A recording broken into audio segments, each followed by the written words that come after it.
אז ערב טוב ליליב בוקובזה, מומחית לפענוח ציורים וכתבי יד. ערב טוב. מה שלומך הערב? מצוין, מה שלומכן? אנחנו בסדר. פענוח ציורי ילדים וכתבי יד. כל עניין הציורים אגב, מחליף את כתבי היד כל עוד הם לא יכולים לכתוב? זו שאלה מצוינת. אני אקדים ואומר שמופתעים לגלות שאפשר לפענח אישיות לפי ציורים מגיל מאוד מוקדם. כלומר, כבר מגיל שנה וחצי, שנתיים, אנחנו יכולים דרך הציורים בעצם לפענח את קווי האישיות של הילד.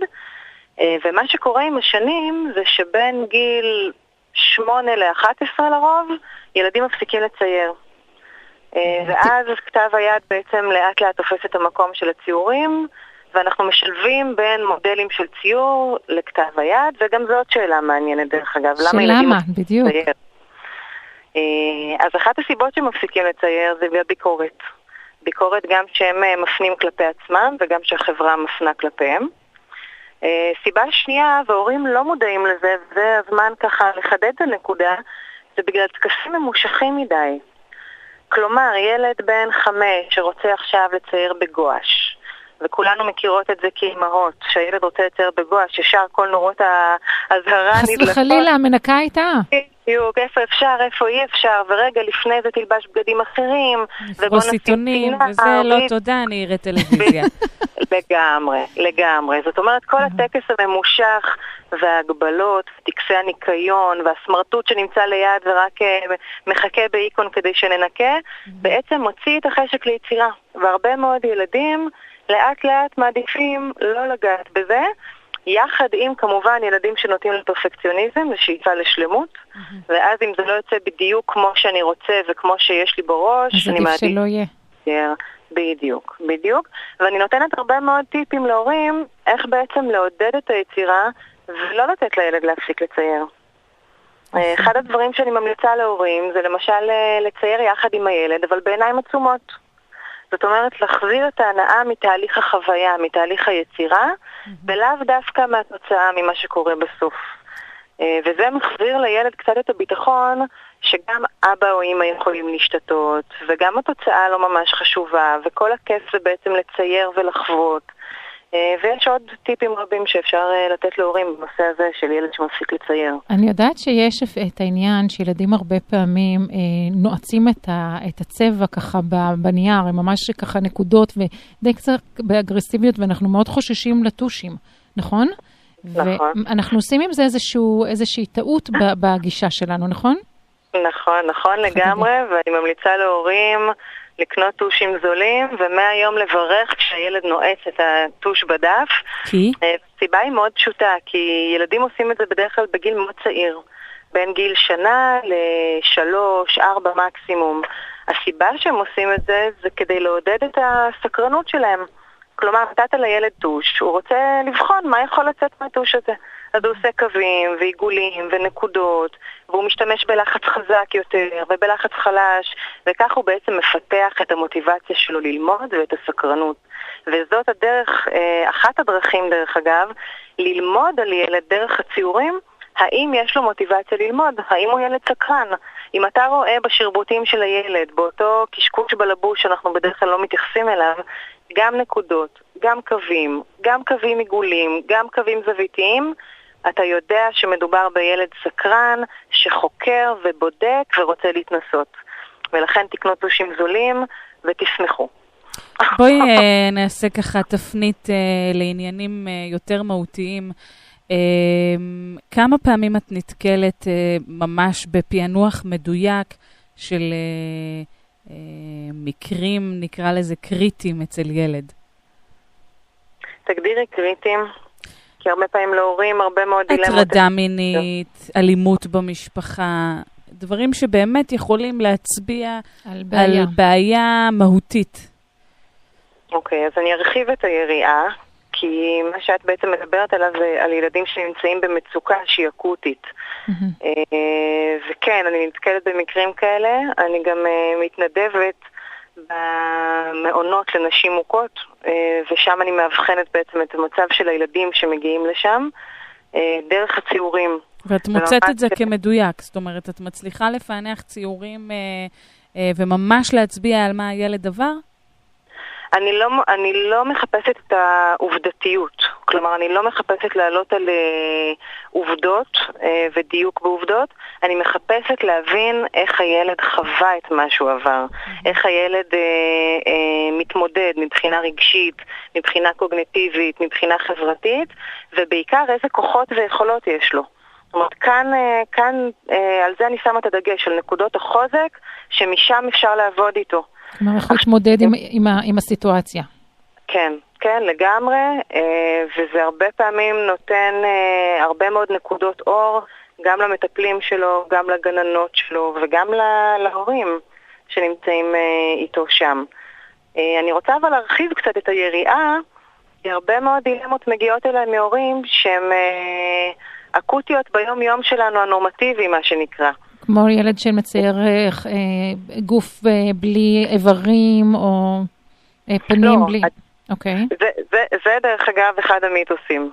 כי הורים מגיעים עם דילמות של התפרצויות זעם, של הרטבה בלילה, של הסתגרות לא מוסברת של הילד, התנהגות שפתאום הופיעה אחרי מעבר דירה, אח חדש שנוסף למשפחה, מעבר של בית ספר, גירושים, הרבה מאוד מקרים שהורים רוצים להבין מה בעצם עובר על הילד, ודרך הציורים הם יכולים לקבל תמונה מאוד אמינה ועמוקה של המצב שלו כרגע.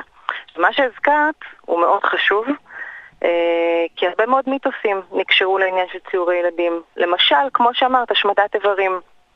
ילדים שמציירים בלי ידיים, בלי אף, בלי פה, בלי אוזניים, וישר אנחנו אומרים שאם הוא צייר בלי פה, זאת אומרת שהוא לא רוצה לדבר, הוא מסתיר שם סוד, נכון, ואם הוא צייר ידיים גדולות, אז הרבה פעמים אנחנו חושבים שהתעללו בו, או שהוא מגיע ממשפחה מוכה, או שהוא בעצמו מכה, וצריך להיזהר עם המיתוסים והמסקנות המהירות האלה, כי למשל השמטת איברים נחקר ונמצא שבין גיל 3 ל-7 ילדים משמיטים איברים. ילדים מציירים בעצם רק את מה שפונקציונלי באותו רגע. כלומר, ילד בן 5 שמצייר את עצמו, משחק כדורגל, יצייר את עצמו עם רגליים ובלי ידיים. למה? כי הם לא רלוונטיות כרגע למשחק. אז הפענוח הוא בהתאם לגיל הילד. בוודאי, הוא בהתאם לגיל הילד, הוא אף פעם לא על סמך ציור אחד, אך ורק על סמך מספר רב של ציורים, לפחות 20 ציורים, ומתקופה האחרונה. ומה שאני עושה, תוך כדי ייעוץ משפחתי, אני מבקשת ציורים של הילד כל שבוע, כל שבועיים, וכך אנחנו בעצם יכולים לעקוב אחרי ההתפתחות של הילד, ולראות איך הטיפול משפיע עליו. זאת אומרת, זה ממש מצפן. אפרופו מיתוסים, סליחה שאני קוטעת אותך, שלי פה ככה מאוד מסוקרנת. אם אני פורסת בפני הילד את כל צבעי הקשת, והוא בוחר רק בצבע אחד, רק שחור או רק כחול, יש לזה משמעות? כן, בוודאי. יש משמעות לכל צבע שבו הוא בוחר, וכשיש הצפה, מה שאת תיארת כרגע נקרא הצפה, כשיש הצפה של צבע אחד, אנחנו בעצם מדברים על צורך מאוד חזק של אותו ילד. למשל, אם יש הצפה בצבע הכחול, אנחנו יכולים לדבר על זה שהילד זקוק לעשיית סדר בחיים שלו כרגע. הוא צריך קצת רוגע, הוא צריך להכניס היגיון בתוך הבלגן שנמצא כרגע במערכת הרגשית שלו. אם דיברת על הצבע השחור... feeling blue. בדיוק. בדיוק, לגמרי. זאת אומרת, יש איזושהי הצפה רגשית, והוא זקוק לקצת היגיון וסדר שיכניס לו סדר בתוך הבלגן שיש לו כרגע. אם אנחנו מדברים על השחור, שהרבה פעמים ההורים מודאגים מתקשרים אליי ואומרים לי, הילד מצייר רק בשחור, מה עושים? אז דווקא השחור הוא צבע שמסמל דומיננטיות, עוצמה, חיפוש אחר ייחודיות, נכון? כי הצבע השחור אי אפשר למחוק אותו. ולכן הרבה פעמים בני נוער מציירים בשחור, כי הם בעצם מחפשים את הקול הייחודי שלהם, איפה הם יכולים להיות בעצם בלתי ניתנים למחיקה. וזה משהו שלא צריך להיבהל ממנו, אלא רק לשים לב אליו. את יודעת, אני מקשיבה לך, ואני ככה, כאחת שעובדת עם ילדים, עם הורים, עם נוער, אני בעצם אומרת, אחד הדברים חשובים זה לא להתערב. הציור הוא של הילד, זה הבאה, זה כלי עבודה, וכשאנחנו מתערבים, אנחנו בעצם משבשים פה דברים ואינפורמציה. לגמרי, את כל כך צודקת שאת לא מתארת לעצמך אפילו כמה.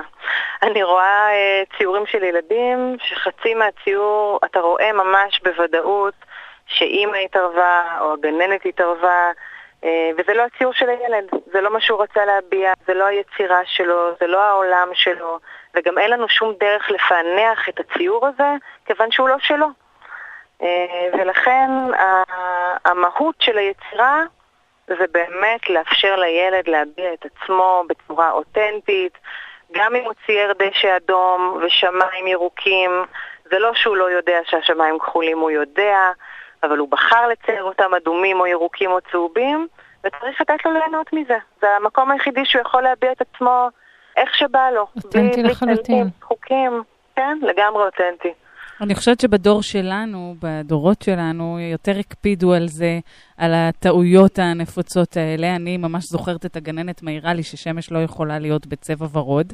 נכון, גם עובדו דרך אגב את השחור מהצבעים. כן, ושאני גם לא תופסת את העיפרון נכון, את הצבע נכון. ואוי ובואי אם החזקת את זה ביד שמאל. כן, ובכלל, כאילו, אני ממש זוכרת את זה, אני זוכרת את אימא שלי, ממש מתווכחת איתה, מה רע בשמש ורודה? זאת אומרת, תניחי לילדה. אני מניחה שדווקא היום עם הפתיחות ועם כל הקדמה ולאן שמקום החינוך צועד, אני רוצה להאמין שלא עושים את הטעויות האלה. אבל את יודעת, הדברים הקטנים שאליב דיברה עליהם, כמו הנקודות האלה שילד עושה, אנחנו מאוד חוששים שהוא יקלקל את הצבע, או המקום הזה של הניקיון, אנחנו כל כך חוששים מהדברים שאנחנו באמת לא שמים לב, אבל כנראה המשמעות היא כל כך עמוקה פה. כן, אני מניחה שיש לזה הרבה השפעה. אני תמיד ממליצה להקצות איזושהי פינה בבית, זה יכול להיות אפילו בחצר או למטה או מקום כזה שאתה פורס את הניילון ושתמיד יהיה לילד במכנס וחולצה משומשים ומוכתמים שיכול ללבוש ולתת לו פשוט ליצור, אחר כך הכל יורד במים, אפשר לנשום, הכל בסדר ולתת לילד ליצור. יליב, אני רוצה שנייה לפני שככה אנחנו כמעט מסיימות, לי לא נגמר ממך.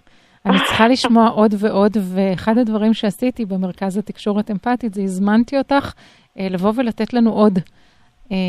אז מי שרוצה, ב-23 לחודש, ביום שישי, בין 9 ל-11, את מגיעה למרכז התקשורת אמפתית, להשמיע יותר וללמוד יותר כלים, ואני מאוד מאוד מאוד אשמח לארח אותך. תודה רבה. תודה רבה לך, יליב בוקובזה. תודה, ויש לכם תוכנית נפלאה.